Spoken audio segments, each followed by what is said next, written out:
Hello বন্ধুরা, আশা করি সবাই ভালো আছেন। তো গত ভিডিওতে দিয়েছিলাম যে পূজার আগে ইন্ডিয়ান ট্যুরিস্ট ভিসা খুলছে না।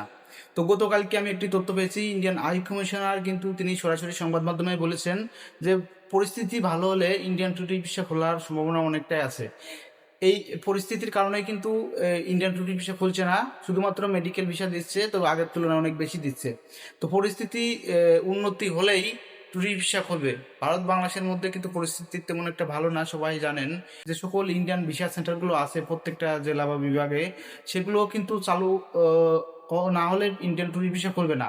ইন্ডিয়ান ভিসা সেন্টারগুলো যদি নিরাপত্তা ঠিক মতন দেয়, পরিস্থিতি যদি উন্নতি হয়, নিরাপত্তা ভালোভাবে জিততে পারে বাংলাদেশ, কোনো সমস্যা না হয়, তাহলে কিন্তু ইন্ডিয়ান ট্যুরিস্ট ভিসা করবে। তার আগে ইন্ডিয়ান ট্যুরিস্ট ভিসা করবে না, এরকমটাই তথ্য পেয়েছে ইন্ডিয়ান হাই কমিশনার। কিন্তু এই কথাই বলা হয়েছে যে পরিস্থিতি উন্নতি হলেই কিন্তু ইন্ডিয়ান ট্যুরিস্ট ভিসা চালু হবে। কবে নাগাদ চালু হবে এরকম কোনো কথা বলেনি। ভিডিওটি ভালো লাগলে অবশ্যই চ্যানেলটি সাবস্ক্রাইব করবেন। আমি ইন্ডিয়ান এবং মালয়েশিয়া ভিসা সম্পর্কে তথ্য সবার আগে দিয়ে থাকি।